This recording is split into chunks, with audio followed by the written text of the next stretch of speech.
शादी के बाद हुए तो तारा भैया सब नहीं कहती के सकत बोलावतानी कथी करी। बाप रे का देखबू साफ, बाप रे का बॉडी बा, का स्माइल बा, उनकर गाल फूलल फूलल इतना डेंजर एकदम बॉडी बिल्डर बाड़े। सामानो बड़का बाटे। अच्छा सामानो बड़का बाटे। बोला का बोलनी भौजी, देखता न बाड़ू तू बताओ बाड़ू ओके सुन के एकदम मन उछिया गइल बा। तो आवते होई हन तब दुनु गोटा मन के प्यास मिटा लेवल। तो कब ले आई हम? अब पहले रहनी फोन तो कहला बन के हम आ जातानी, अब आवत हुई न होइया न। अच्छा हम तो सोचत बानी कब देखी कैसन बाड़े।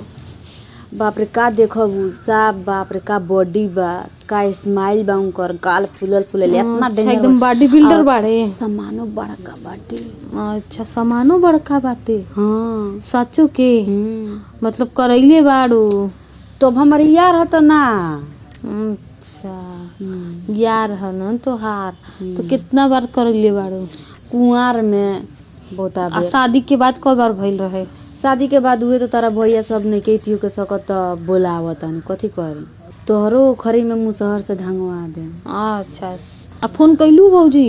तो कोई नहीं हनु अच्छा अब तो देखा हमारो मन बिगड़ता एकदम। तो तंका बर्दाश्त कर ल। अब एंगन रात के तोर मन बिगड़ेला तो तकिया दाब के सूत के ना तकिया ऐसे कहीं को पकड़ा जाए। देखो आइए गइला। आई हो दादा जेकरा लग बोलिए ओसे भी सुंदर बाड़े। बैठा बैठा ओसे भी सुंदर बाड़े एकदम स्मार्ट बाड़े। देखा हमके तो गर्मी एकदम होखे लागल बर्दाश्त नहीं हो। बढ़िया बा अपन ना कह। ठीक बा। इतना देर कहाँ रह गइल हो? गइदनी चौक पर तनी नाश्ता करे छुटनी कि नाश्ता सके कुछ चलल जाओ कुछ करे के चाही न तागो। तो हम यहाँ खाए के ना बनैले रहनी कि तू नाश्ता छोड़ा ना बाद में खा लिया जोन खाए आल बनी पहले ऊ होखो। तो खाए आइल बड़ा नु तो सुना ना अइला एक आदमी पर लेकिन दू गो बाटे दुनु गोटा के खाए के पड़ी। मने एक पर एक फ्री। हां हमरा ला ठीके बा। तो जूतवा खोलबा तबे न। आ जूता पहिन थोड़ो ना बैठो। अच्छा जूता खुल जाई तो चलो ना। अब हमरो कंट्रोल नहीं हो। तब दू गोड़ा के एक बार में के देखो तारू भाई साफ दिल धक धक आता कि करे। अरे हम लल्लू हम तो जानते बानी। बाप रे भाई दू आदमी रहिलु बाप रे बा।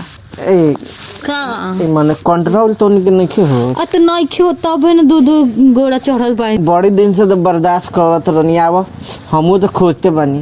हां तो चिल्लात काहे बाड़? एक ठंडा के मजा नु आवत चिल्लात ठंडा के कि गर्मी के?